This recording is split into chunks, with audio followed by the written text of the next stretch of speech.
years ago, the last time I asked you a question at Fans Forum, we just played Tranmere Rovers, and I said that the general view was that the performance was probably the best that the club had ever seen, and that was our last season in the conference.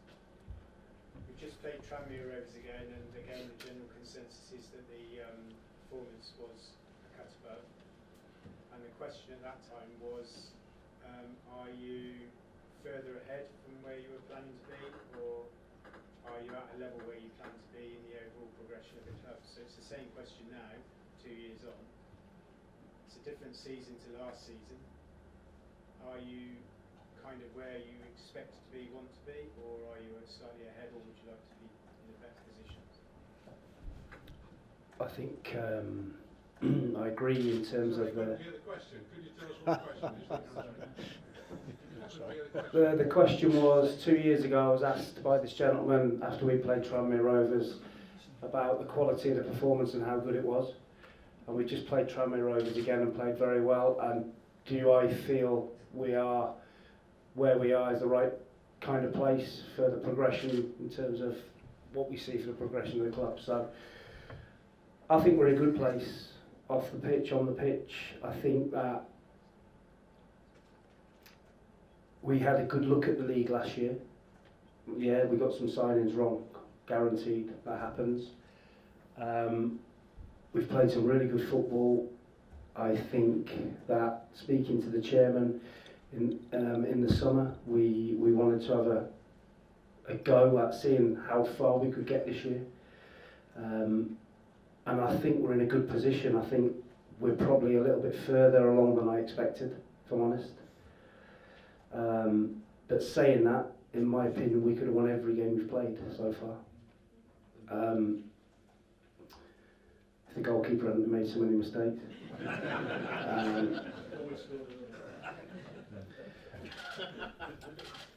So yeah, listen, I think we're in a really good place. We've got a small squad that's full of quality, and if the players keep working as hard as they are at the training ground, on the training pitch, and in games, then who knows? Let's see where we can go. But why not? Somebody always has to be a surprise. Not saying we would be a massive surprise, but somebody always has to come out of the pack, and like Accreditation did last year. I think they were 12th in November or December and finished winning the title. So I think we're ahead of schedule, in my opinion, and things can only get better. Question for you. Again, echoing everyone here, thank you for what you've provided us with so far this year. It's been really entertaining, brilliant. But just a question for you. I'm quite interested in looking at you this year. And the simple answer is obviously we're near the top rather than near the bottom, so everyone's happy. But right from the get-go, you seem to have changed. That last year this wasn't a particularly happy place on occasions. You know, there was a lot of frustration. Supporters were getting hacked off. The players, you know, clearly there was an issue with them. You came over on occasions as being quite angry, and your whole demeanour this year has changed. And as I said, the simple answer I know is that we're winning, so everybody's happy. But right from the start, you seem to have been a different guy. So during the summer, when you sat down with the chairman, was that something that you thought about? The answer is it's straightforward. Listen, I had one season and a bit here as a player. I kept the club in my opinion, I kept the club up 2 years running. I scored a lot of goals. I watched a lot of them. Yeah. I came back as manager. One season. I helped the club get promoted. And after 5 or 6 bad games, I got ridiculous abuse. So did my family. That to take it on the chin takes a lot. I had every right at times to be angry last year, and I'm not saying it's anybody in this room. I know certain pet faces that I saw, some of the things I heard. I saw young players get spat at, and like I say, my family was abused. So that takes some whatever. But I've got big shoulders, and if people are right with me, I'm right with them. That probably comes from my roots as being from Yorkshire. But if people are right with me, I'm right with them. If people want to abuse me, shout at me, snipe at me, fine. Don't expect me to come and shake your hand and have a pint with you. So people so far this season have been great with me. Yeah, results help, performances help. That's reciprocal in my book. I'm pretty straightforward, I'm pretty straight, and that's how I am. I won't suffer fools. Maybe that's a downfall of mine or a bad quality, but that's just the way I am, and everyone knows where they stand there, in my opinion. The support this year has been really good. Home and away, I still think we can get better numbers, home and away. The players can't really do any more to generate that. I think we need everybody on board. If we're going to get where we need to get, or we want to get, everybody has to be together on the pitch and off the pitch. So far so good this season. Thank you. Can I just ask Mark about the recruitment consultant? Yes. How much of the improvement this season do you think is down to him? What players do you think we've got that we wouldn't have noticed if he hadn't been there? And is he with us as a full-time person sort of right through the season? Yeah, so Richard Hughes, who came from Everton, he was at Wigan. He helped us to get Kane Woolery in the promotion season. I've been speaking to him for a while, just about recruitment, and the chairman was something I'd spoke to Dale about. I felt we needed an extra pair of eyes to look at different players, because if I'm coaching, I'm watching our games, it's difficult for me to see every player. So with an extra pair of eyes, we have a wider net. We have more people that we can see. Richard has a network of people that are watching games, and we get to see a wider range of targets. Simple as that. If we say, for example, we're after a right back, we'll put a list together of say 5 right backs, which I would have seen over the last year or two. I would have seen them play, and between myself, Richard, we'll speak to Dale as well. We'll try and get to the right decision, and it'll come down to logistics. Do they want to come to this area? Can we afford them? Or do they fit into what we're trying to do? I think on the whole, this year with more input, we've got most of the time to the right decision. Listen, recruitment is impossible to get every decision right. It's impossible, and some players who you think are wonderful signings on paper just don't work out. And we've had a few of those, and there's no rhyme or reason for them. They're just at the wrong place, right time but the wrong place, or whatever. And you can't do anything about it. You can't get everyone right. But as long as we try and follow the process, and we feel they're the right ones for us, then we'll try and do it. But basically, the answer to your question is Richard's come in, he's done very well, and as a unit, with us all having a say, we've got to, I think, the right decision on most of the sign. Mark, just first wanted to say that I'm very sorry you had to have broad shoulders at times on behalf of you and your family, and if you have had abuse, I think it's unconscionable, and I'm very sorry it's happened, particularly at this club. But I wanted to ask you about dressing room atmosphere. Everything I read and the sense, the feeling I get from the players is that the atmosphere in the dressing room is better than I think I've ever come across it at Forest Green before. And I wondered, firstly, is that your impression from behind the scenes? And if so, how do you create good dressing room atmosphere? Is it an accident or is it by design? Good question. Going back to your first point, thank you. But football management, you have to have broad shoulders. I'm not after any sympathy, by the way. I'm just saying that's what happened. People talk about team spirit, yeah, and people say, well, if you're struggling for results, well, take the lads out, get them drunk, and get the team spirit going. Team spirit only comes from winning games of football, or being in a team that is progressive or doing well.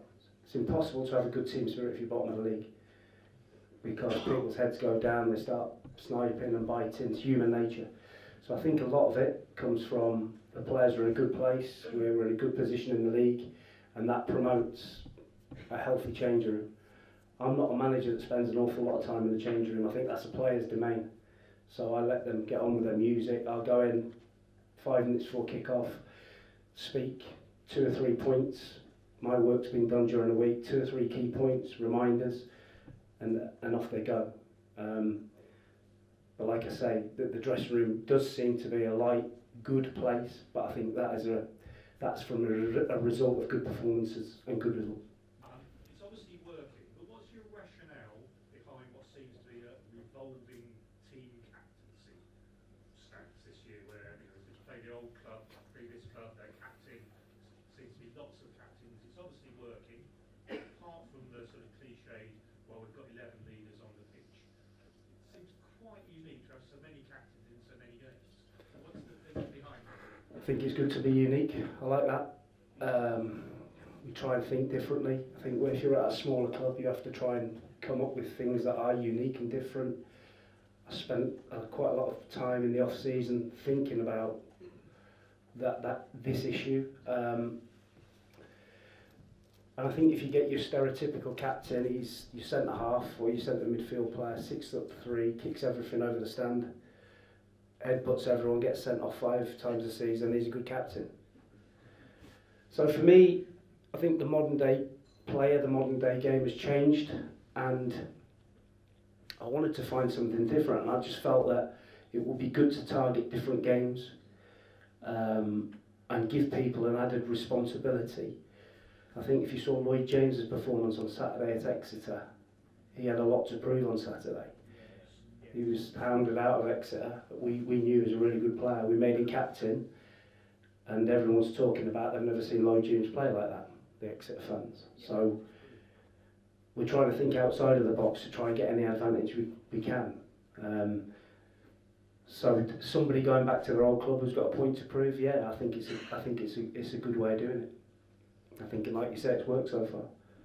Is there a club captain as such? Lee Collins is the club captain. One last question then. It's going to be for you. We haven't actually had an international player playing for Forest Green who's been called up to play for their country, but we have signed a player who has played for Wales and is a youngster, it's George Williams. I've watched him play on a few occasions and you can kind of see his movement is a cut above, like you can almost say it's other people not quite on his wavelength in certain ways. Do you think he will play for Wales while playing for Forest Green? That will be down to George. That'll be down to George's performances. He's got brilliant ability for our level. I still think he's suffering a backlash for a bad injury he got 2 years ago. But I'm convinced he'll come good, and when he does, I think he'll be a brilliant signing for us, because like you say, his pace and his movement is electric. There's also his adjusting to the level. He's been at a lot higher level, and it's people, I think, can come to this level and think, oh, it's going to be easy, but it's not. Some good players, good team. So I think once he adjusts, he'll be fine. He's a great kid, wants to do well, and I'm sure he will come Christmas towards the back end of the season. Can I ask a non-football question? Nope. What do you guys like to do to relax away from football?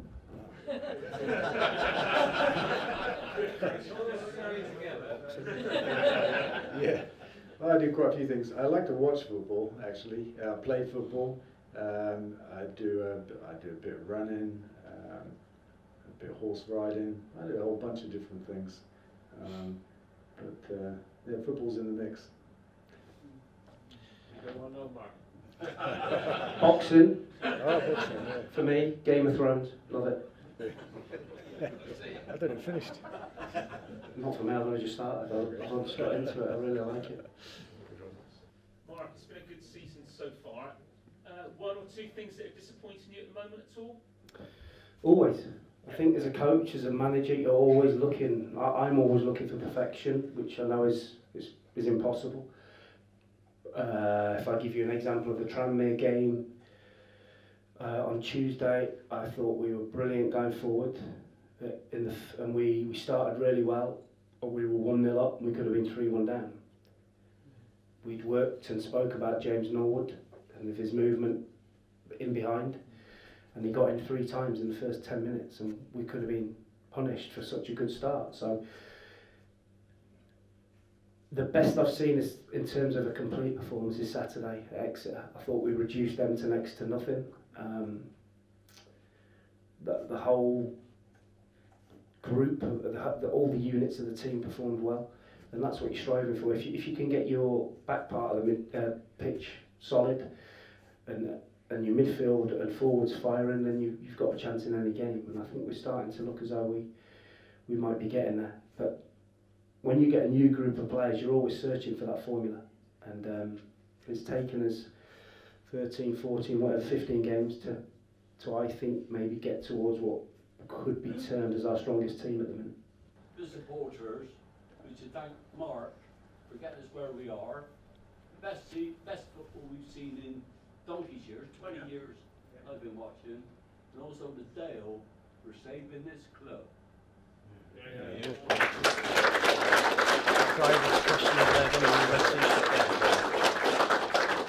Thanks everybody from both of us.